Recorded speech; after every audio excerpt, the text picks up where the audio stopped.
우리가 마음에 쓰는 성경에서 이사야서 말씀을 계속해서 읽고 있습니다. 특별 새벽기도와 같이 비교적 본문을 쭉 연이어서 이렇게 하는 경우에는 우리가 맥락을 붙잡기가 조금 더 편한 부분이 있는데, 이렇게 한 4절 단위로 4절 중에서 은혜로운 말씀 혹은 중요한 핵심 구절을 붙잡다 보면 맥락을 못 찾게 되는 경우들이 있습니다. 길기 때문에.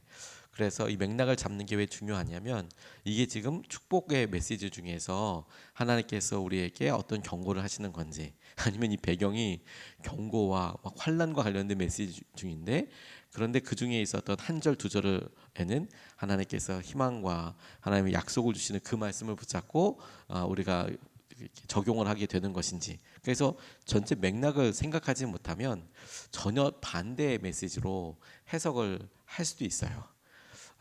그래서 제가 계속 아침마다 이 구절이 어느 구절에 해당되는 겁니다, 이사야에 대해서 계속 이야기하는 것이 그와 같은 이유가 있고, 특별히 이사야서 같은 경우에는 66장으로 이루어져 있다 보니까 이 맥락을 잘 생각하는 것이 중요하겠다고 싶어요.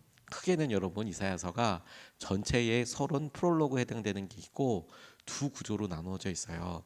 아하스 왕 그리고 히스기야 왕. 왜냐하면 이사야가 아하스, 히스기야, 그 아들 므낫세까지 이 세 개 왕에 걸쳐서, 세 명의 왕에 걸쳐서 활동을 했거든요. 므낫세 시대에 죽임을 당한 것으로 학자들은 그렇게 이야기합니다. 아하스 때에도 이야기했는데, 아하스가 아주 흉악한 혹은 패역한 그런 왕이었어요.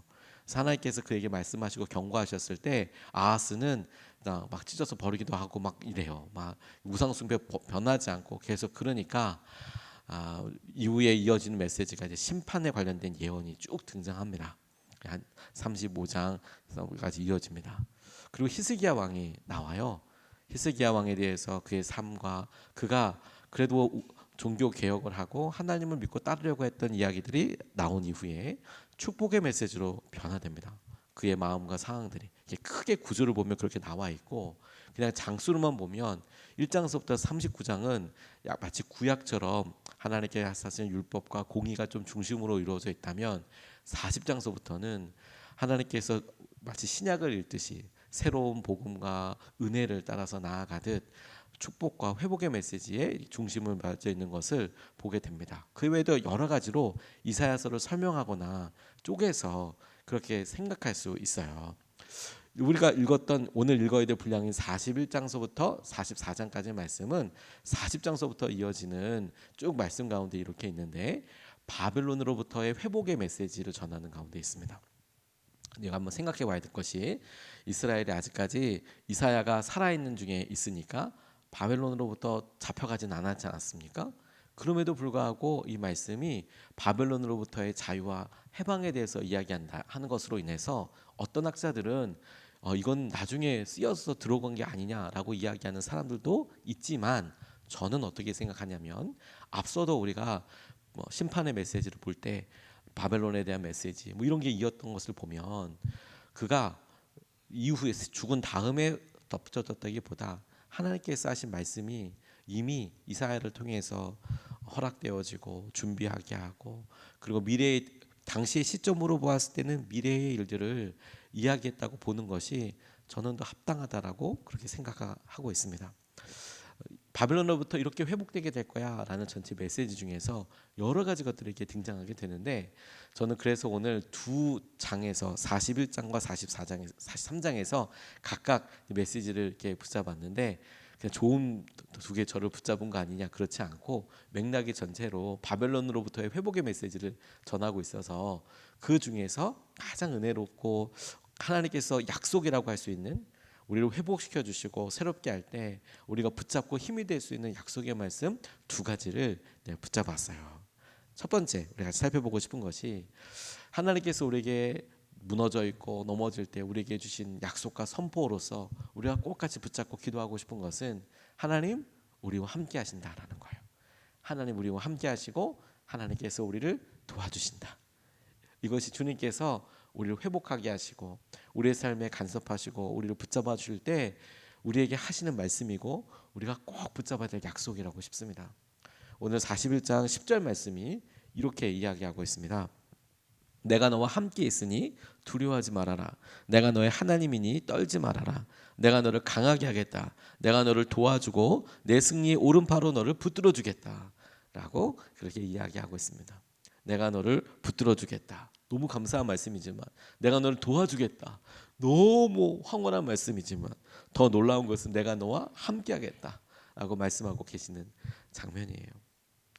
바벨론에서의 포로 생활처럼, 혹은 바벨론과 같이 큰 외세나 큰 영향력이 아래에 있는 상황이라면 삶이 결코 녹록지가 않을 겁니다. 힘들고 어렵고 혹은 두려움 가운데 처하게 되고, 그리고 하루 앞을 볼 수 없을 만큼, 예측할 수 없을 만큼 그렇게 급변하는 그런 여러 일들이 있을 터인데, 그 모든 일들 중에서 우리를 가장 안심시켜주고 우리에게 가장 큰 힘이 되는 것은 무엇이냐면, 우리가 버려지거나 잊혀진 것이 아니라는 거예요. 버려지고 잊혀져서 우리 혼자 있어서 이 모든 일을 해결해 나가는 것이 아니라, 하나님께서 우리와 함께하고 계신다라고 하나님이 우리에게 약속해 주시고 붙잡아 주시는 것이죠. 주님께서 우리에게 내가 너와 함께하겠다라는 것은 성경을 흐르는 관통하는 메시지이기도 합니다. 주님께서 임마누엘이라고 말씀하신 것처럼 주님이 우리와 함께하고 계신다고. 에덴 동산에서부터 하나님은 아담과 하와에게 찾아오시고 함께 교제하시고 사귀고 함께 거니시고, 동산을 거니시고 이야기하시고, 그를 위해서 필요한 것들을 창조하시고 만드시고 공급하시고, 그리고 심지어 그들이 잘못해서 에덴 동산을 떠날 때에도 그들에게 가장 시급했던 가죽 옷을 입히시고 먹을 것을 마련할 수 있도록 그래도 땅에 대해서 어떻게 할지에 대해서 알려주시고 하는 그런 하나님이셨어요. 그리고 그때마다 하나님이 약속하신 대로 회복하기 위해서 하나님께서 우리에게 함께하고 계시는 것을 당신의 사람들을 통하여, 때로는 기사와 이적을 통하여, 때로는 자연현상을 통하여서 하나님이 함께하고 계신다는 것을 이스라엘 백성들에게 끊임없이 알려주고 계신 분이에요. 너희들 잊혀지지 않았고 너희들 버려지지 않았다. 내가 너희와 항상 함께하고 있다. 이사야가 지금 이스라엘 백성들에게 이야기하고 있는 것이, 앞서서 열방을 다스리신 하나님에 대해서 이야기했을지라도 그들의 삶에 찾아온 바벨론이라는 어마어마한 이런 외세로부터 우리가 당할 여러 일들에 주목하지 말고 약속을 기억해라. 하나님 우리와 함께하고 계신다. 하나님 너무 함께하고 계신다. 그게 너무 놀랍지 않습니까?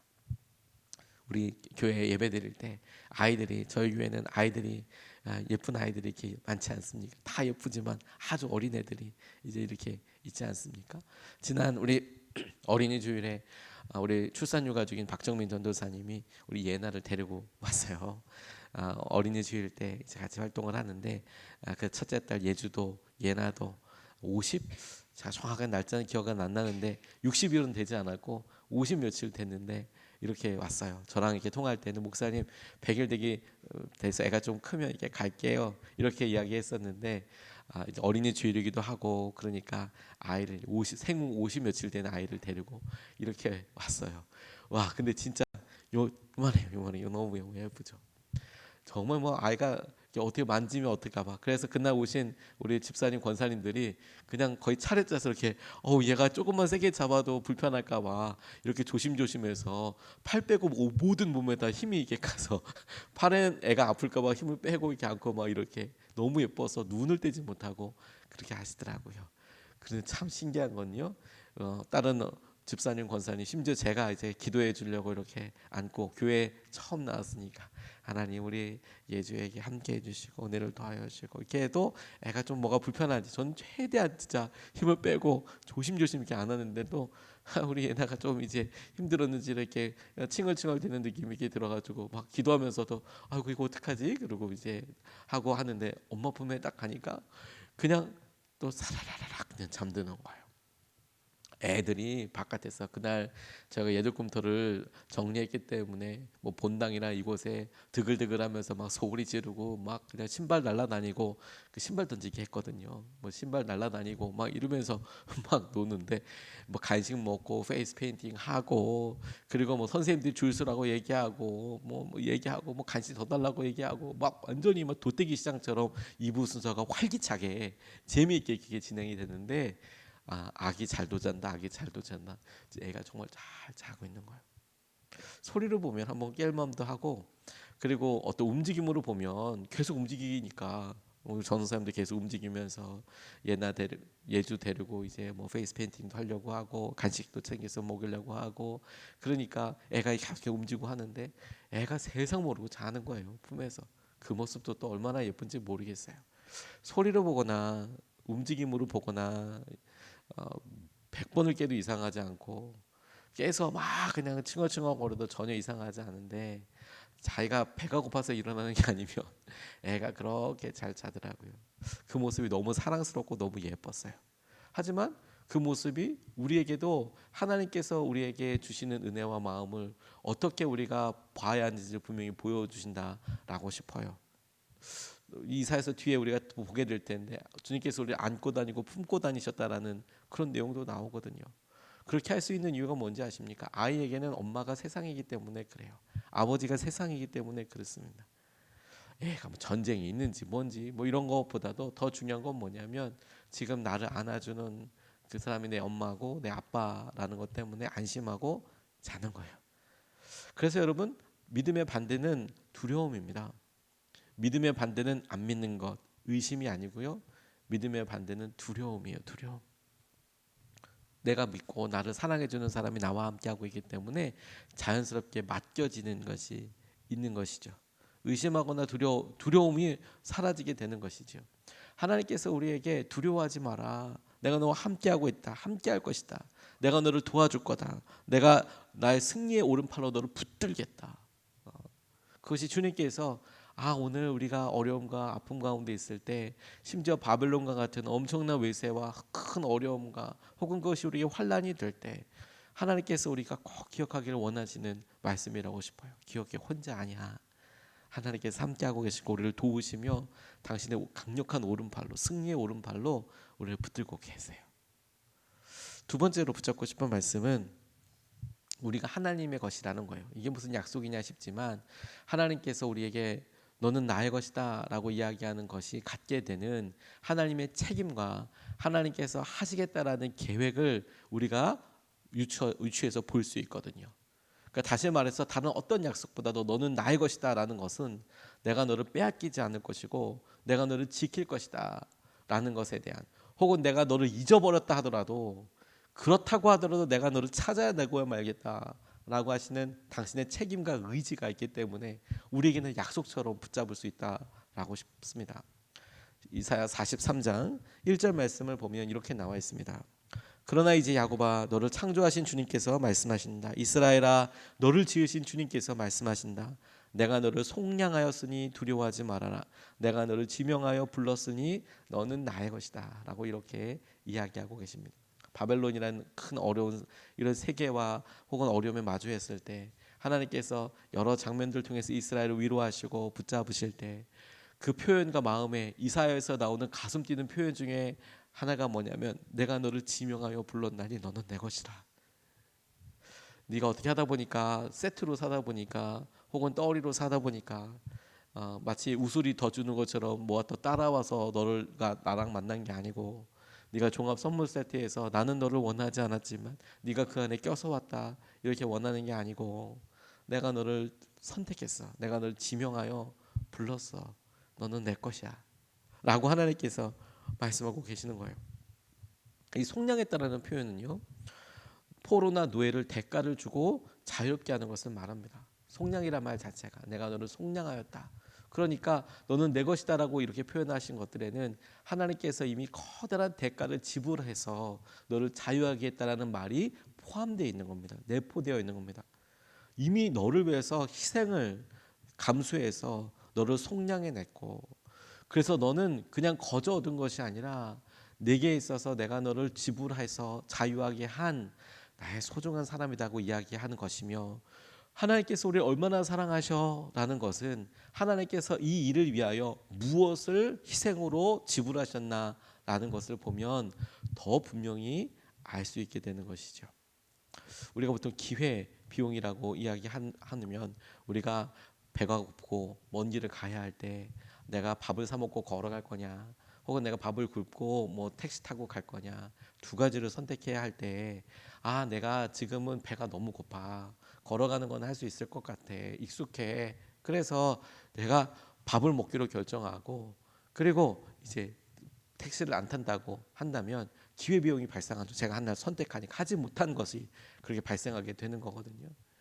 거꾸로도 마찬가지죠. 난 배가 너무 고파.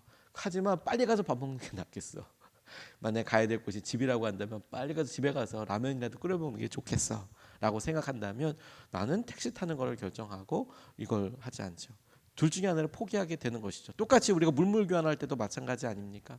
내게 꼭 필요한 것이 있어서 다른 사람들이 뭐라고 하더라도 나한테 그게 너무 중요하니까 내가 그 사람이 원하는 값을 치르고 살아가게 되죠. 그게 그 물건의 가격 혹은 가치가 되지 않습니까? 하나님께서 우리를 당신의 소유로 바꾸시기 위해서 속량하시기 위해서 치르신 대가가 무엇이냐? 그게 우리 말씀의 핵심 아닙니까? 성경 말씀의 중심 중의 중심 아닙니까? 당신께서 우리를 향한 사랑을 위하여 지불하신 대가는 예수님이시잖아요. 예수님께서 대신 돌아가셨다라는 말이 대신 지불하셨다라는 거거든요. 다 이루었다라는 예수님께서 마지막 하셨던 말들 중에 다 이루었다라는 말은 이제 지불이 끝났다. 완료가 됐다. 우리가 했던 죄와 우리가 했던 행동들에 대해서 책임져야 될 여러 일들이 지불 완료되었다. 끝났다. 카드값 끝났다. 대출 완료됐다라는 느낌처럼 주님께서 그렇게 이야기하신 것 아닙니까? 이사야를 통해서 너는 내 것이다. 내가 너를 구속하고 내가 너를 속량하였다라는 것은 하나님께서 이제 예수님을 통하여 이루어 주실 하나님이 치르실 대가와 기다림과 사랑의 무게를 우리에게 보여주신다라고 싶어요. 그래서 여러분 우리가 주님이 나의 것이 주님이 내 것이래라고 이야기하신 것에 있어서 그렇겠구나. 주님이 우리를 책임져 주시고 우리를 버리지 아니하시고 우리가 주님 앞에 의미 있구나라고 생각할 뿐만 아니라 그래서 내 가치가 얼마지? 내가 하나님께서 나를 얼마나 사랑하시지? 하나님께서 나를 얼마나 원하시지? 라는 것을 생각할 때 예수님보다 더 당신의 아들보다 더 당신의 아들만큼이나 우리를 아끼고 사랑하셨지. 그게 우리가 하나님께서 우리를 속량하시고 우리를 당신의 것이라고 부르실 때 당신께서 우리를 결코 포기하지 아니하고 버리지 않으실 것이라를 믿을 수 있는 중요한 근거가 된다고 싶어요. 그러지 않습니까? 어렵게 얻은 것을 쉽게 그냥 아무것도 아닌가 보다 이렇게 버리거나 그렇게 하지는 않죠. 오히려 그래서 더 큰 매어 달림이 있고 의미가 있고 그래서 더 큰 그런 마음이 있죠. 제가 저희 아버지께서 생전에 사주셨던 것들 중에서 몇 개를 버리지 못하고 지금도 갖고 있는 게 있는데 핸드폰 처음 나왔을 때 충격적인 것이 무엇이었냐면 핸드폰이 50만 원이 넘었을 때 너무 비싸다고 생각을 했었어요. 아주 예전 이야기입니다. 모토로라라는 이젠 잘 나오지도 않는 핸드폰이 있었는데요. 저도 뭐 삐삐 차고 다니다가 핸드폰 이렇게 플립으로 이렇게 여는 거 이렇게 들고 다니다가 한 번은 아버지께서 핸드폰 오래됐으니까 이제 바꿔주겠다라고 그렇게 하시고 대점에 갔더니 그때는 굉장히 비쌌던 50만 원이나 넘는 그런 핸드폰을 사주셨어요. 모토로라에서 사주셨어요. 근데 그때 저희 아버님이 생각보다 그 돈이 너무 비쌌나 봐요. 본인이 생각했던 건 너무 비싸니까. 근데 저한테 정말 좋은 걸 사주고 싶으셨나 봐요. 어려운 형편인데 그걸 사라고 이야기하시고 나중에 제가 그냥 제 돈으로 샀어요. 제가 알바를 하고 있어서 그거 월부 갖고 뭐 이렇게 하기도 했거든요. 근데 그 마음이 너무 감사했어요. 그곳에 가서 제일 좋은 걸 사주고 싶어 하셨다라는 아버지가 마음이 되게 절절히 느껴졌거든요. 절절히 그냥 그 마음이. 그런데 놀라운 건요. 그때 그 마음이 절절한 그게 있으니까 지금은 그 핸드폰 아마 켜지지도 않아요. 이게 충전할 수 있는 그 충전 코드도 다 잊어버렸어요. 그런데 아직까지도 제가 갖고 있는 보물 상자 같은 이런 여러 일들 가운데 그게 소중하게 잘 모셔져 있어요. 버리지 못하겠던 걸요. 지금 그걸 뭐 팔아면 뭐 50원이나 받을까요? 100원이나 받겠습니까? 그거 뭐 이렇게 무게로 팔걸요? 아마 그냥 따오리로 해서. 그런데 그게 제게 너무 소중해요. 정말 그거 중요하죠. 저희 아버지가 남겨주신 거, 아버지가 저한테 주신 거, 지금 쓰지도 못하고 켜지도 않는 거. 근데 저한테는 되게 중요해요.